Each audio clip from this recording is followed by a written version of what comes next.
Hi, everyone. Welcome back to Nelson Math, Chapter 6, Section 3. We're going to be doing some calculating with coin values today.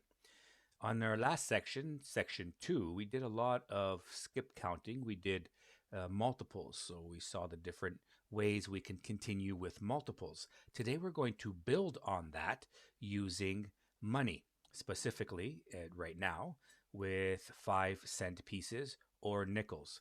The question we're going to answer is how could you use money to calculate 34 times 5? If you wanted, you could count by fives 34 times. So 5, 10, 15, 20. You could do that, and that will work.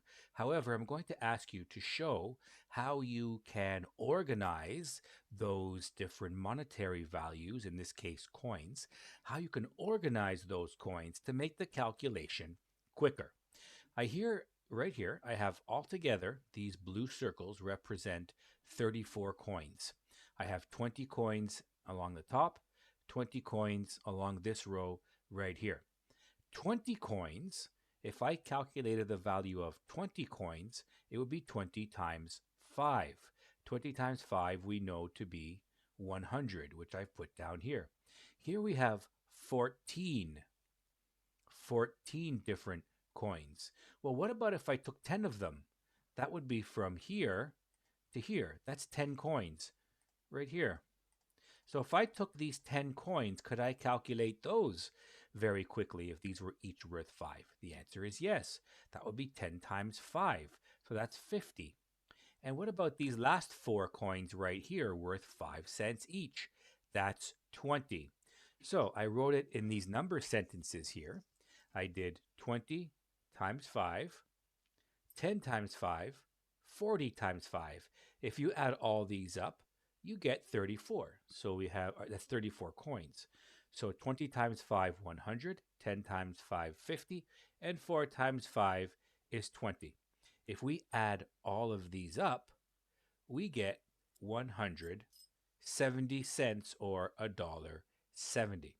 There is another way we could look at this question too.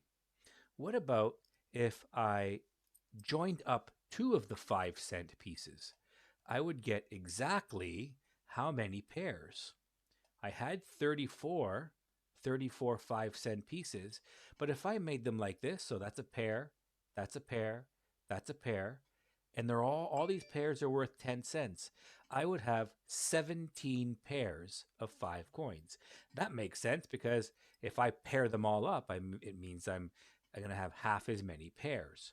So that's 17 times 10 is 170. So that also works. We were able to redistribute. In the first example, I counted 34 coins and 5 cents each, but I organized them into 20, 10, and 4. And in the next one, I just made 17 pairs of 10. That also works just as fine. So the answer is 170. Now we're going to move on to quarters. So how could I calculate 17 times 25? As in the previous section, I am going to be organizing these in a manner that makes sense. We know that 4 quarters equals $1. So 4 of the 25 must be 100. So I've organized them into groups of 4, which gives me a value of 100. So that's 25, 50, 75, 100. So that's a 100. That's a 100. That's a 100. That's a 100. And that one's left over. So if we count all of these coins, I have 4, 8, 12, 16, 17 coins. One of these red circles is a 25-cent piece. But if I organize them into these groups of 4 and I organize them into 100 cents, I can now count them a bit more easily. 100, 200, 300, 400, and this is plus 25. So 17 times 25 is 425. And that's our work for today. Thanks, everyone. Have a good day.